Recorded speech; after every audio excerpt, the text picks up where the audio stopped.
One of these men is a highly respected New York attorney, Lucas A. Ferrara. The other is a self-proclaimed man of the people, known as Mert Roberts. Their aim is to discuss the hottest issues impacting our city, state, and nation. Fasten your seatbelts.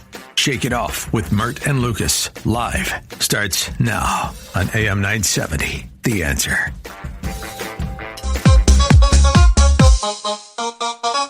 Go vote, go vote.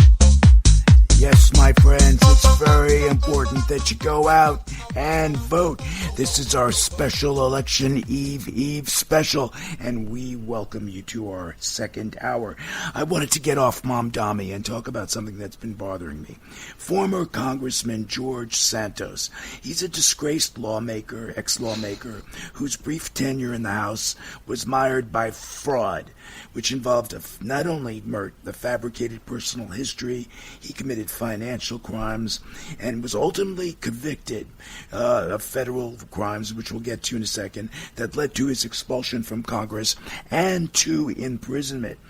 Yet, on October 17th, George Santos walked out of federal prison just 84 days into a 7-year sentence for wire fraud, money laundering, and aggravated identity theft. Why? Yeah, that's 3 zonks. Wow, I think that is a first for Shake It Off Live. 3 history. counts, 3 zonks. Yeah, wow. Now, his release came after President Trump signed a commutation order erasing not only Santos's prison term, but also the $600,000 in restitution and forfeiture obligations that had been directed by a judge. The move stunned legal observers. It also raised urgent questions about the limits of presidential clemency, the role of loyalty in Trump-era politics, and the future of accountability in public life. Now, before I get to my question, Mert, Santos, the former Republican, he was Republican from New York's 3rd District, was convicted in July of this year on 13 federal counts. Prosecutors alleged he defrauded campaign donors, get this list, falsified financial disclosures, and used stolen identities to collect unemployment benefits during the COVID pandemic. And he's out walking free. Yeah, he's walking free. He's what?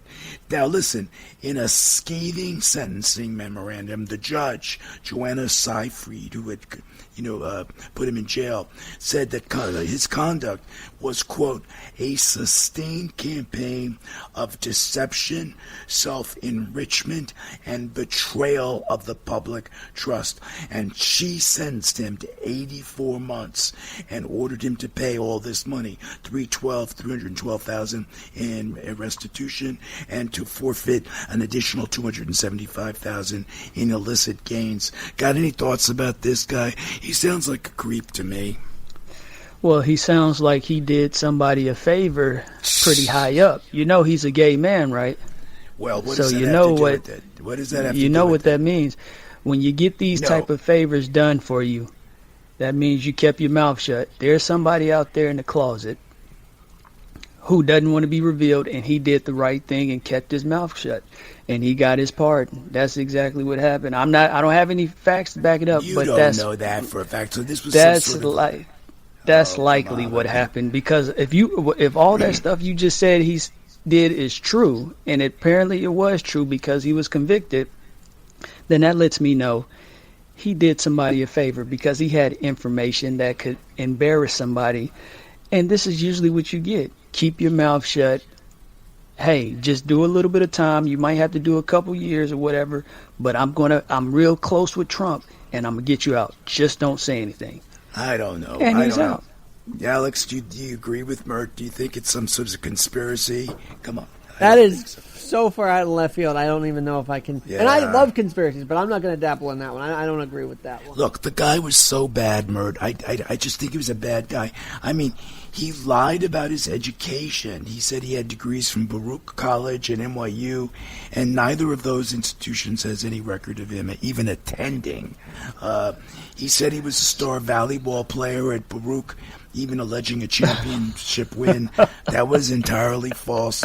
He claimed to have worked at Goldman Sachs and Citigroup, and both firms and he's denied out any free. Any record. He's out running around free. Come on. Yet the judges. Okay, you give me a more plausible explanation for what purpose could he possibly be serving. He's not going to be able to get anybody elected because he's overwhelmingly looked at as a negative guy, so he can't even help somebody get elected. So it's very obvious what's going on. I don't have any problem with homosexuals, but it's apparent somebody who's in the closet who's very powerful has told this dude, I don't know. Keep your mouth shut.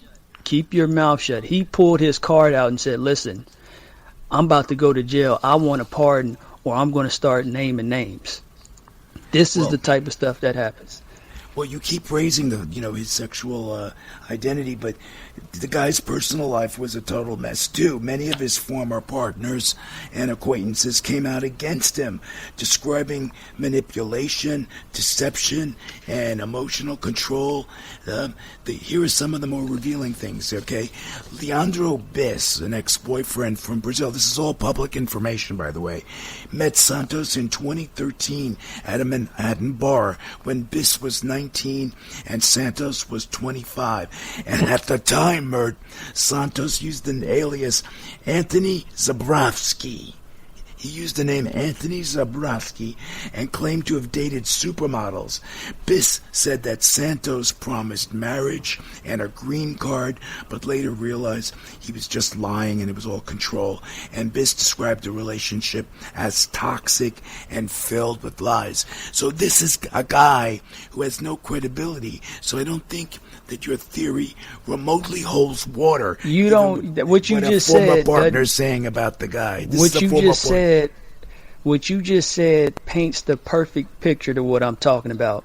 Really? If he's willing to lie and manipulate, you think an individual like that is not going to have an ace up his sleeve, plan B, an escape route in case he gets in some trouble. This is somebody who's willing to say and do whatever it takes to get where he wants to.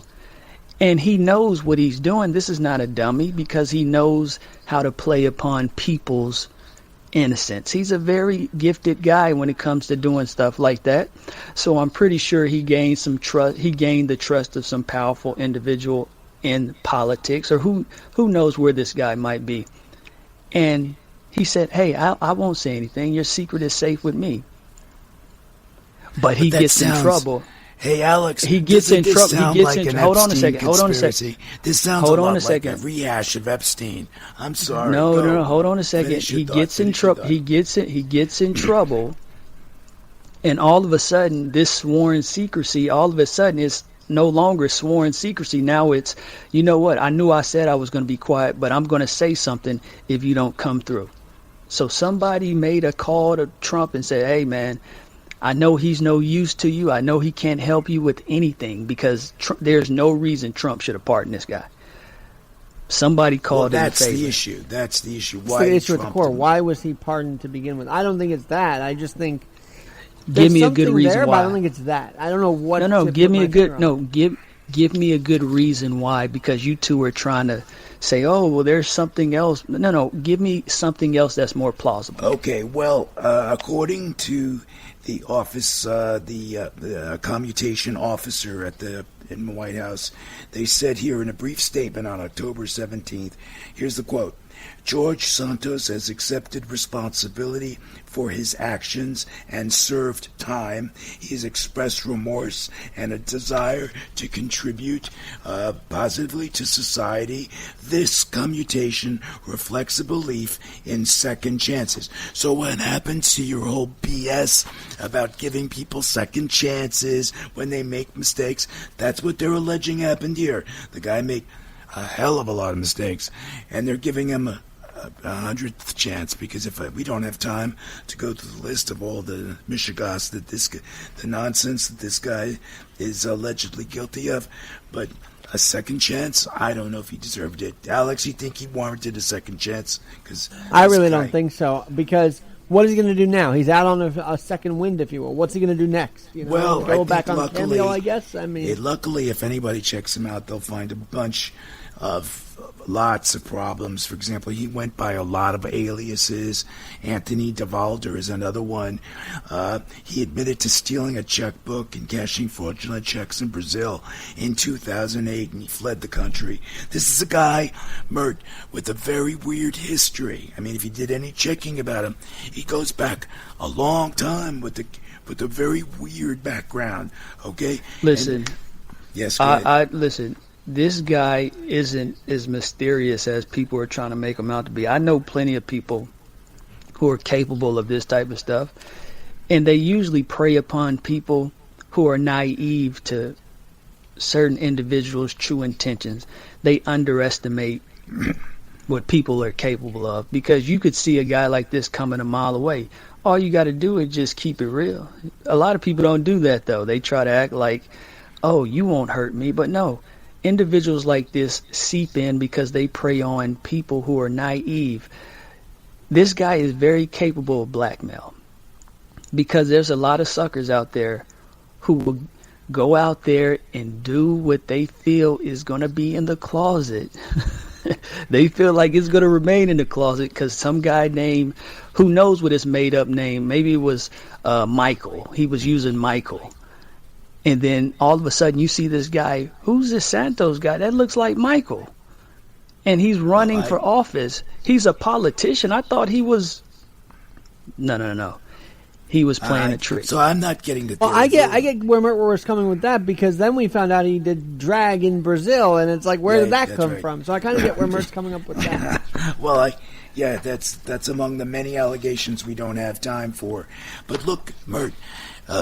is your theory that he knows somebody in power is gay and that they're afraid he's going to out them? Is that what your theory is? Because these days, I don't think most people care about sexual identity. Whoa! There's a lot of people. I don't think people care. Listen, the Republican Party. It's not. I'm not going to say they're wrong for being against homosexuality, because Christianity is against it, and I'm not saying that's wrong, so I'm not saying they're bad for it, but there are a lot of Republicans who are very devout Christians, and in Christianity, homosexuality is wrong. And if you're a conservative and your base is against that, it is not in your best interest to come out and start waving the flag and saying, this is who I am, because they'll say this. There's a lot of conservatives out there who are very tolerant of homosexuals. But they also say, you're a good guy, but I think I'm going to vote for the man who has a wife at home and a nice family. And if that's not your lifestyle, you're never going to be able to get elected again. So it is in the best interest of certain politicians who just happen to be conservative, who happen to be gay. If they want to win office, then they have to make tough decisions. And sometimes you have to hide what you really are. Because look, go according ahead. to two senior administration officials, Santos's name had been on a short list of clemency candidates since August, following a private appeal from Representative Marjorie Taylor Greene and former Trump strategist Steve Bannon. These are not gay people, as far as I know. And Santos himself had submitted a handwritten clemency petition in September, just a few months ago, in which he described his conviction as a painful but clarifying chapter and pledged to, quote, advocate for criminal justice and reform and transparency in campaign finance, which is ironic considering he stole campaign funds and all that other kind of stuff. But hey, he says he wants another chance and they gave it to him. Look, before you comment, this is not a case of oversentencing or prosecutorial overreach, said Jeffrey Crouch, a professor at American University and expert on presidential clemency. This is a case of a public official convicted of serious crimes. The commutation sends a troubling message about accountability. And you know what, Mert? I agree. What do you say?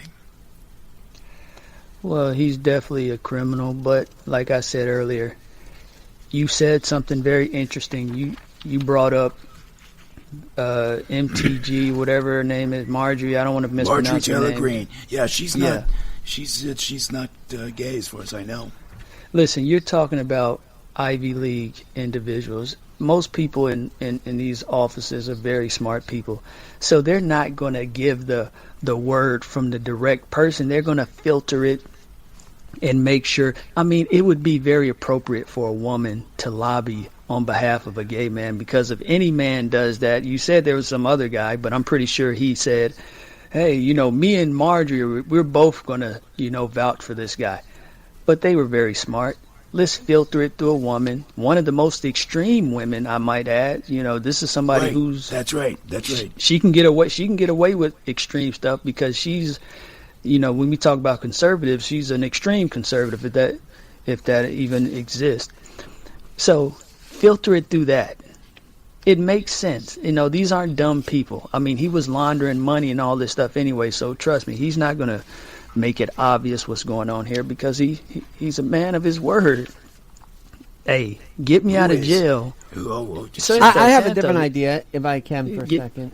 Go ahead, Alex. What if MTG, who's a very powerful name in Congress, wants him out so maybe he does get a chance to run again? Maybe he won't get voted in, but look, Congress has a very small majority in right now for Republicans. They need all the help they can get. Unfortunately, Santos was a bit of that help. No matter how he lied to get there, he did help them in that way have a little bit more of a majority.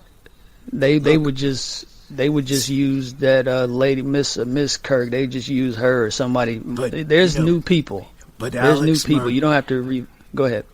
The response to the commutation has not been favorable. A Reuters poll conducted within 48 hours of the announcement found that 61% of Americans opposed the commutation, and that included 42% of Republicans and 68% of independents. So 61% thought it was a dumb idea, and I'm with that 61%. If you take Democrats, opposition soared to 87%. So overall, this was not a popular move. Now, among Republicans, reactions were mixed. Matt Gaetz praised the move as a, quote, bold act of compassion, while Nick LaLota, who succeeded Santos in New York 3, called it, quote, a slap in the face to every honest public servant. Mitt Romney, you know him, he said, quote, this is not mercy, this is patronage, and sorry to say, I thought it was ill-advised and just plain stupid of the president to do that. The commutation of George Santos is more than a legal footnote, Mert. It's a test case for the boundaries of executive power and the resilience of democratic norms and the public's appetite for accountability. And that's the point. This is not just a story about one man's legal redemption. It's a reflection on a political era in which scandal and survival coexist, and where the boundaries between punishment and privilege continue to get blurred. You know what ain't blurred? This is Lucas Ferrara, and with me in the studio at AM 970, which is located in the heart of the financial district in downtown Manhattan, is my co-host, the one, the only, the Mertinator, otherwise known as Mert Roberts, working the board, Alex Garrett, who is a 5-star rated podcast, One Leg Up with Alec Garrett. I love it. I just listened to it the other day. And with him in the studio is none other than the lovely Gabby Pisani, his fiance. We love you, Gabby. She ensures that D stays on his toes. Right, Gabby?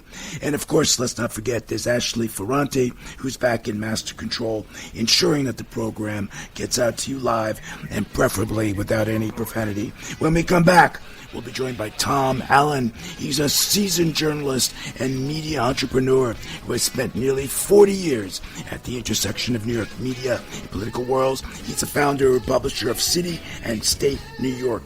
And don't go away. Me, Mert, Alex, Gabby, Tom Allon, all of us at AM 970 will return after these quick messages. All right, don't touch the dial. When we come back, we'll be joined by Tom Allon. Grab your Rolodex and your thesaurus. It's about to get very city and state in here.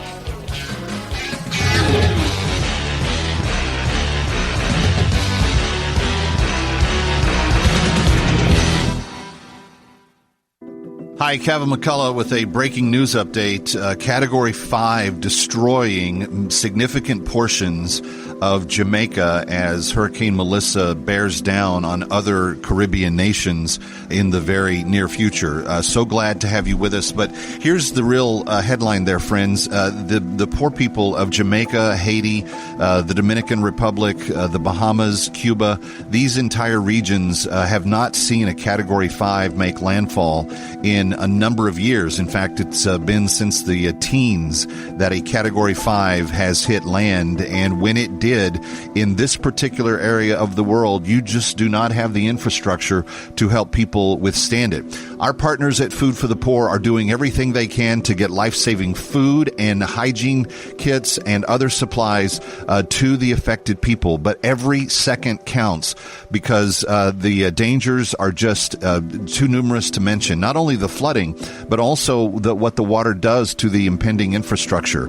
And once the storms have finally settled, the long-term recovery is going to set in, and the need there is going to be great. Please pick up your phone and call 855-907-4673, 855-907-4673. The reason that we need you to call right now is that every dollar that we can get to them, every penny that we can help Food for the Poor secure, that's more food, that's more hygiene kits, that's more emergency personnel on the ground to be able to rescue people from the life-endangering situations and then to feed. One of the things that has happened here is that you have had a whole year's worth of food supplies just gone, just in the immediate aftermath. And so we are now rushing them every bit of food, clean drinking water, the supplies that they need, and we can't do it without you. 855-907-4673, 855-907-4673.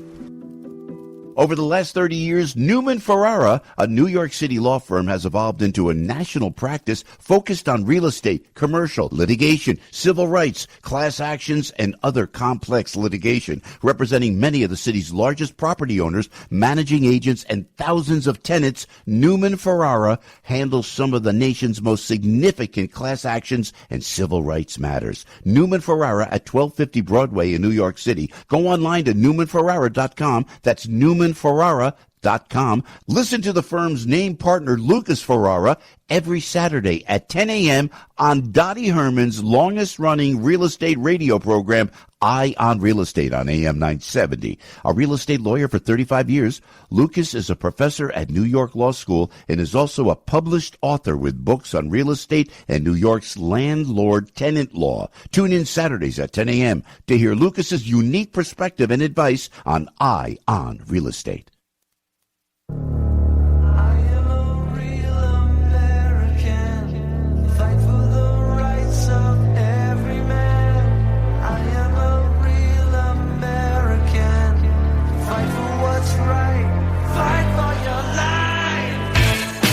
Welcome back to Shake It Off with Mert and Lucas, live on AM 970. The Answer. Go vote, go vote.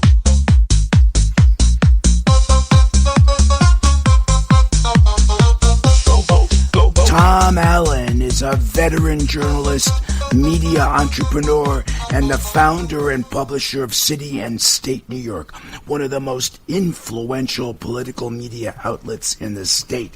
And he has spent nearly 4 decades shaping the city's media and political landscape. Beyond publishing, Allon is a columnist whose opinion pieces have appeared in the New York Daily News, New York Post, and HuffPost, just to name a few. In 2011, he briefly entered the political arena, launching a campaign for New York City mayor, and earned the endorsement of the Liberal Party before ultimately withdrawing from the race. Today, Tom remains a prominent figure in New York media and political circles, known for his sharp insights, entrepreneurial spirit, and enduring commitment to civil discourse, which is why it's an honor to have him on the program today. Welcome to Shake It Off with Mert and Lucas Live, Tom. Great intro. Let's talk about the elephant in the room, Tom. I'm talking about the elephant by the name of Comrade Mamdani.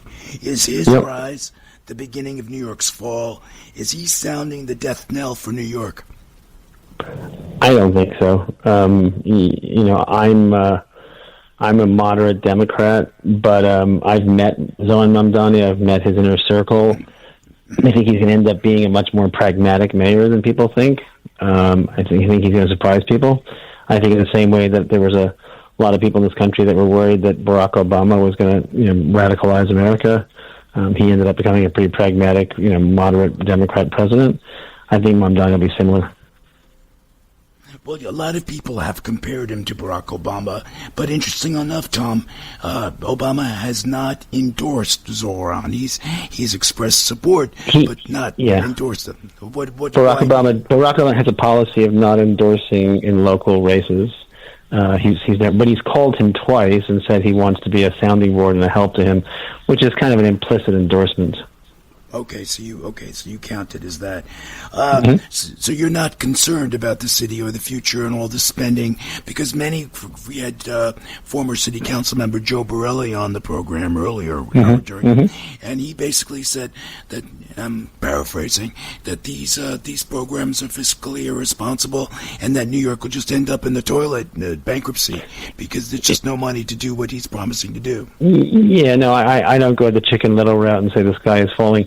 The stuff that he's proposing can't get done without the state legislature and the governor to sign off on it, and we've got a pretty moderate Democrat as a governor, and the legislature, even though it's a little further to the left of her, is also full of people that are somewhat pragmatic. So the things that Zoran Mamdani is proposing, he can't do unilaterally.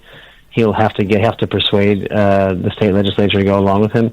And, I think, again, I don't think things like universal daycare or free buses are hugely radical proposals if he can figure out a way to pay for it. I mean, I have some suggestions on how you can pay for those things, but, this is something that he and the governor have to figure out together.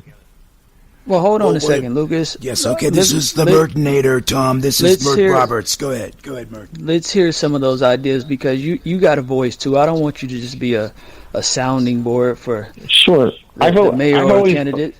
Sure. I've always believed that we have a lot of valuable property in this city and parking spots, and we give most of it away for free.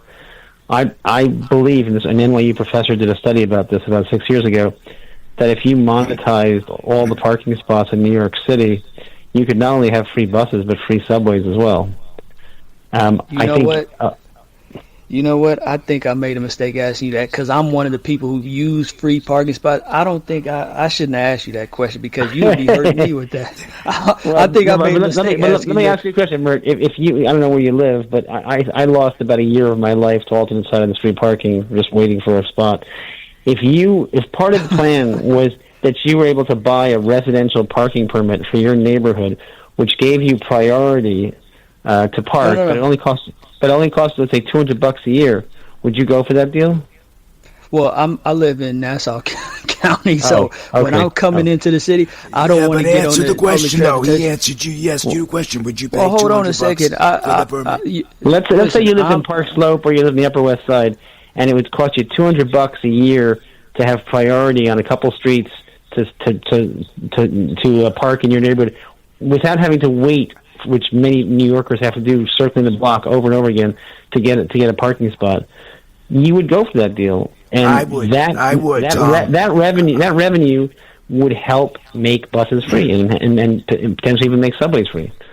Yeah, but doesn't that help the rich? Because maybe Mert doesn't have the $200, but I do. So so now Mert. Anybody that has a car has $200. That's gas money for a month.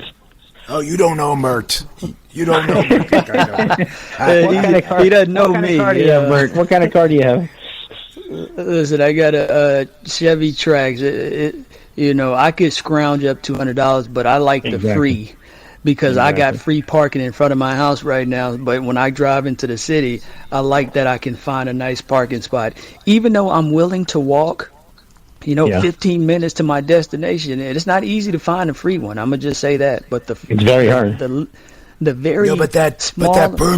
permit idea is a great idea, Tom, and a lot of communities have it. I was in Miami visiting, and I saw it drove me crazy because I couldn't find a spot because I didn't have a permit. I had a rental. You know what?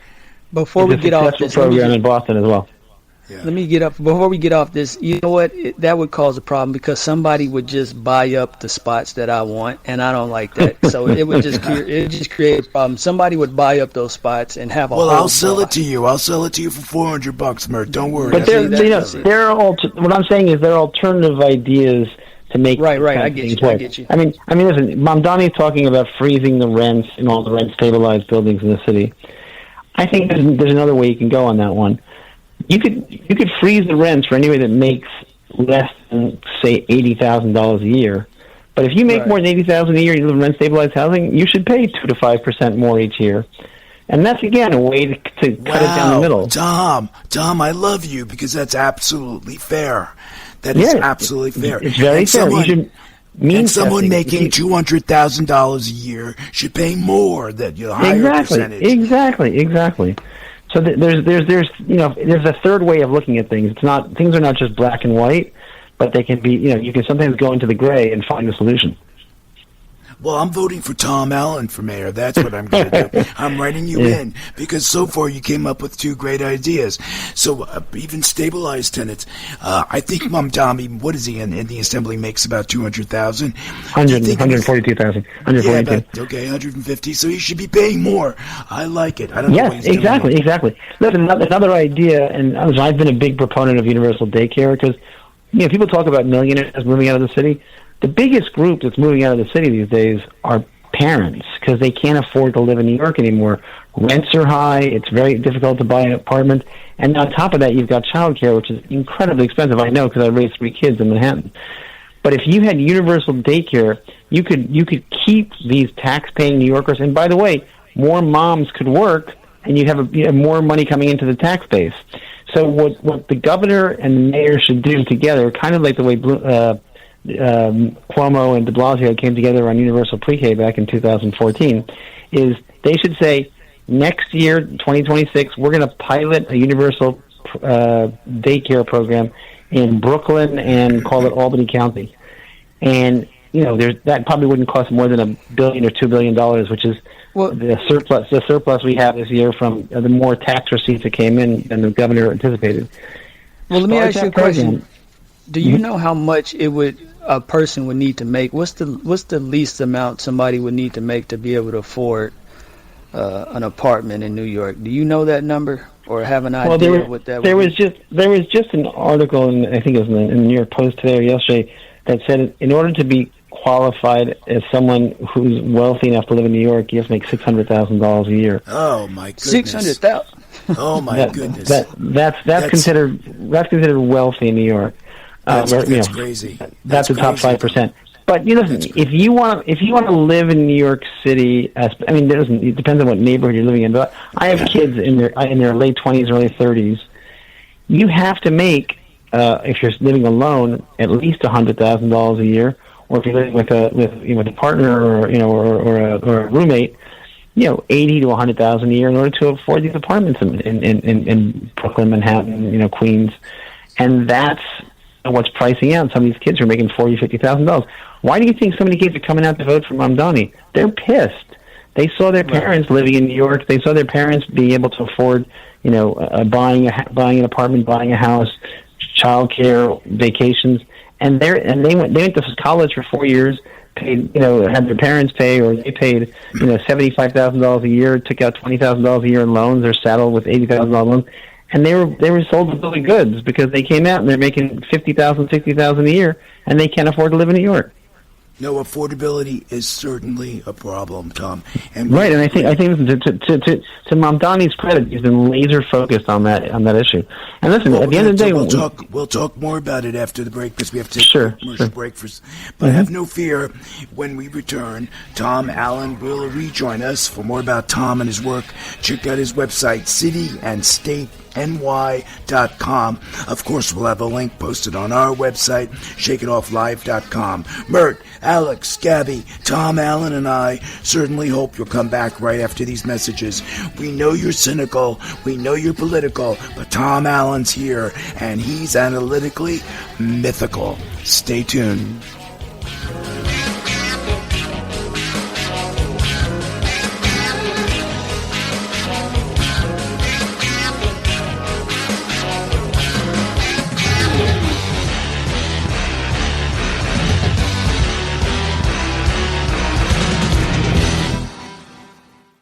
Over the last 30 years, Newman Ferrara, a New York City law firm, has evolved into a national practice focused on real estate, commercial, litigation, civil rights, class actions, and other complex litigation, representing many of the city's largest property owners, managing agents, and thousands of tenants. Newman Ferrara handles some of the nation's most significant class actions and civil rights matters. Newman Ferrara at 1250 Broadway in New York City. Go online to newmanferrara.com. That's newmanferrara.com. Listen to the firm's name partner, Lucas Ferrara, every Saturday at 10 a.m. on Dottie Herman's longest-running real estate radio program, Eye on Real Estate on AM 970. A real estate lawyer for 35 years, Lucas is a professor at New York Law School and is also a published author with books on real estate and New York's landlord-tenant law. Tune in Saturdays at 10 a.m. to hear Lucas's unique perspective and advice on Eye on Real Estate. You know, life moves fast. Staying sharp, focused, and clear-headed isn't always easy. That's why the same company that brings you Relief Factor has developed something brand new, Think Factor. Think Factor is made to help you think clearer and perform better daily. It's a powerful blend of nutrients that unlocks mental clarity and precision, nurtures your memory, boosts your attention. With Think Factor, brain power and performance finally meet for lasting daily results. Supercharge your memory, mental sharpness. Your brain is your most valuable asset, powering your creativity, focus, and daily performance. If you're feeling mentally foggy, give it a try. After a couple of weeks of taking Think Factor, it was a game changer for me. Look, the longer you take Think Factor, the better it works for you. If you've ever thought you want to be more clear, more focused, call 800-4RELIEF. 800, the number 4RELIEF, or visit relieffactor.com to learn more and order Think Factor. Your first bottle is just $19.95. Think Factor. Think clearer, perform better daily. Call 800-4RELIEF or visit relieffactor.com for Think Factor. Hi, Kevin McCullough. Wish there was an easier way to navigate the world of real estate. If only there was a way to learn from the best. Well, now there is. Saturdays at 10, our very own Dottie Herman, Vice Chair of Douglas Elliman, gives you the inside track to what is hot in real estate. Stay one step ahead in today's seller's market as Dottie gives her tips on how to make it through the tricky waters. Doesn't matter if you're new to the game or a seasoned vet, you need to listen to Eye on Real Estate. Dottie and her team of experts will guide you as sellers and buyers to make sure you're getting the best value for your property. Whether you want to become a real estate agent or work within the business, there is no better person to learn from than the great Dottie Herman. Why? Because she is the best.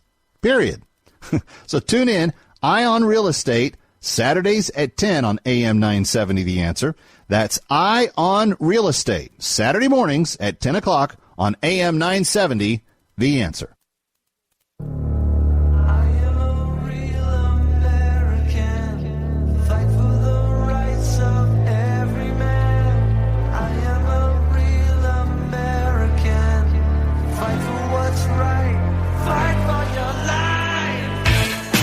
Welcome back to Shake It Off with Mert and Lucas, live on AM 970, The Answer.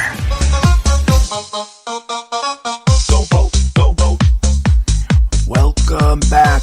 Tom Allon is with us, fresh from the newsroom trenches and armed with more political gossip than a group chat at City Hall. Tom is a veteran journalist and media entrepreneur who founded City and State New York, one of the state's most influential political publications. With nearly 4 decades of experience, he's a sharp editorial voice and a key player in shaping New York's media and civic landscape. For more about Tom and his work, check out his website, cityandstateny.com. Of course, we'll have the link posted on our website, shakeitofflive.com. Is that Mert speaking? Who's yes, speaking? I want to bring him in. I want his opinion because we had a very good discussion in the first segment of this hour. The Mertinator wants to continue, Tom. Go. And you don't feel free not to go here if you don't want to. It might be a little bit out there, but this George Santos, it's my opinion that as a gay man, he got pardoned because he gave his word to some high official. I'm not going to say if it's an elected official or not. Maybe somebody who's very high just don't want to be outed. He gave that individual his word that he won't expose them. Granted, and that leads to him getting a pardon because I don't see any reason why an individual with all of that stuff that he did gets a pardon. Do you think that's a legitimate theory, or would you disagree with that? I think it's random gossip. I haven't heard anything to that effect. I mean, I do think that George Santos was liked by Marjorie Taylor Greene and Lauren Boebert and a couple other Congress people who I think lobbied the president. And the president likes to do outrageous things, and so he decided to pardon George Santos. I think it was, it kept him in the news cycle and kept Epstein out of the news cycle for a day or two. So yeah, I don't think it has anything to do with George Santos, not outing someone. Thank you, Tom. Voice of reason, finally. You are moderate. He is a moderate. I see it. He's a moderate. He could be a... Oh, my God. See, he resorts to insults. If you don't agree with him, Tom, then he insults. This is his MO, so don't take it personally. Let me ask you, Tom. Chuck Schumer. He's refused to endorse Mamdani. He's getting a lot of flack for the shutdown. He can't win. He voted against the shutdown the first time. He got a lot of flack. Now he voted, the shutdown, let the shutdown occur. He's getting flack. Is the guy dead politically? I mean, is he a dead man walking? Listen, I would never count out Chuck Schumer. He's one of the smartest guys in the political world, and there's a reason why he's been around for 40-some years. And he's, at the pinnacle of being the second most powerful president in America. I think his generation, people like Jerry Nadler, who's a congressman from my old neighborhood, the Upper West Side, who decides to retire this year, I think they're nearing the end of their careers, and I think Chuck Schumer's up for re-election in 2028. It wouldn't surprise me if he decides in the next year or so to say that he's not running for re-election. I think it's a triple bank shot that the Democrats take back the Senate in 2026. It's more likely they'll take back the House. So, if Chuck Schumer's in the minority in 2026 and he sees the writing on the wall, I think he'll probably gracefully step aside and try to let the next generation, take the seat. That would be the honorable thing. I've always said succession shouldn't be just a TV show. People have to think about succession, in politics, in corporations. I mean, I'm 63 years old. I've run City and State for 20 years. I created it, and I'm thinking about who I want to be my successor. I sold the company about 5 years ago, so I don't control that decision. But I've told the people that own City and State, you know what? Let me start training a successor, and that's what I think should happen in politics as well. I think guys like Chuck Schumer should be thinking about where's the bench? Who's going to replace me? That's a sign of a great leader, Tom. Okay. But let me ask him. Let me ask him this before you move on. The Murdinator's back. Before you move on, Tom. Go ahead. Before you move on, do you think people still care about a guy like Chuck Schumer endorsing anybody? Do you think people still sit there? I think endorsements are overvalued. I don't think people don't make decisions because Chuck Schumer or Hakeem Jeffries or anyone else endorse someone. It makes it's a feel good thing. Lucas. I mean, if you're supporting Mamdani, you're supporting him because you're either a young person who is inspired by him, or you agree with his views, or you want change. But you're not doing it because even someone like Kathy Hochul, who ended up endorsing him, I don't think her endorsement has a huge. That doesn't sway too many votes. Well, it may end up hurting her, but Tom, it'll certainly be used as a cudgel. It'll certainly be used as a cudgel against her next year. Yes. Our producer engineer Alex Garrett has a question for you. Go ahead, Alex. Sure. All right, Tom. You just mentioned 2026 could go to the Democrats, but isn't that sort of why there are so many Republicans that want Mamdani to win? Because they think if he does win, that'll shift gears and go to Republicans because, oh my God, we elected a socialist. Is that? I think Donald Trump and a lot of the Republican Party is salivating at the fact that New York will be run by a Democratic socialist. They will, and so is Elise Stefanik for that matter, who's running for governor as a Republican. I think they want to have a poster child that they can use to say, look at the Democratic Party. They've gone crazy. They've elected a 34-year-old Muslim socialist. Democratic socialist, the president calls him a communist, which is not true. So, yeah, I think the Republicans are probably secretly rooting for him. Listen, Tom, you mentioned Jerry Nadler, and you've Yes. written about him and his decision. What does his departure signal for the future of New York's political left? What do you think it signals? I think Jerry Nadler was a very able public servant for many, many years, and I think I grew up on the Upper West Side. I was born there in 1962. I lived there. I raised my kids there until 2014 when I moved to Brooklyn. It's not your father's or grandfather's Upper West Side anymore. It's not quite as liberal, it's not quite as progressive as it was 30, 40 years ago. You don't have the academics and the lefties and the socialists, living up there like you used to because it's too expensive. So I think that seat is going to be an interesting race because you've got a young Micah Lasher, who is an assemblyman who is Nadler's supposed choice for successor. You've got a guy named Alex Boris, who's also a very smart assembly member on the east side, who comes out of the tech world. You've got, JFK's grandson, Jack Schlossberg, who might run for that seat. It's going to be a pretty fascinating race. It's probably one of the most high-profile congressional races next year. Yeah, it sounds like it's going to be fascinating. Now, we only have a few minutes left, but I did want to go back to Mamdani 1 second, because in your column on Zoran, you push back on accusations of anti-Semitism. How do you think identity politics is shaping today's discourse? Listen, I think I wrote a column that said that weaponizing anti-Semitism is dirty politics. Listen, my parents were Holocaust survivors. When I was a kid, I went to yeshiva. I can out-Jew anybody in the city. I do not believe that Mamdani is an anti-Semite in his heart. I do believe he's very, very critical of Israel, and I think he's so committed to the Palestinian cause that he thinks that it's not fair that the territory that Israel is in was taken from the Palestinians. But the fact is, he's running for mayor of New York. He has no control over foreign policy. Even things like pulling pension funds out of Israeli bonds is really up to the controller anyway. So I think Mamdani. To be honest, I think if Gaza hadn't happened in the past 2 years, I don't think we'd be talking about Mayor Mamdani in 2 days or 3 days. I really think that from my generation, it was South Africa and apartheid. For the generation before me, my brother's generation, it was Vietnam. And I think for my kids' generation, Gaza has become the rallying cry. And I think the fact that Mamdani has been, staunchly, anti-Israel, critical of Israel, has actually won him a lot of young voters, even Jewish voters. But Tom, we only have a minute left, so we have to make this fast. But he said he wants to arrest Netanyahu if Netanyahu steps foot in Israel. He has the power to do that, I would imagine. No. I don't think he has the power to do that, to be honest.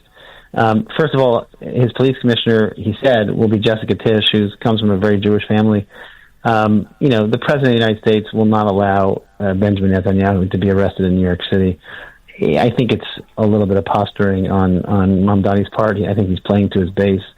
I think he knows that there's no way that would ever happen. So I think, I doubt that's going to happen. Well, thank you for that. Unfortunately, Tom, we've run out of time. It was an absolute pleasure having you on the program. I hope you'll come back on. Thank you. My pleasure. Anytime.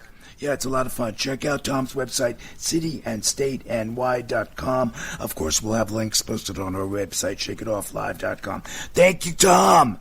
Well, my friends, that concludes show number 69. May I hear an amen? Amen. Thank you, studio audience. Special thanks to the Mertinator, Mert Roberts, my co-host. 69 amazing episodes. That's 138 hours of live entertainment. And if you think that's easy, you do it. And to Alex Garrett and Gabby Capasani, love you, couldn't do it without you. Ashley Ferranti and Master Control, thank you. And to everyone behind the scenes at AM 970, we love you. Before we go, check out my movies. They're streaming everywhere. Help, Makeup, 5,000 Space Aliens, Children of the Vines. They're award-winning films. You'll find them everywhere. And if you're listening to us live, next up, my favorite show, Culinary Confidential, starring Christina Cates. It's a great show, one of my favorites. Join us next week. We'll have more controversial topics, more special guests just for you. Same time, same place. Ciao, ciao.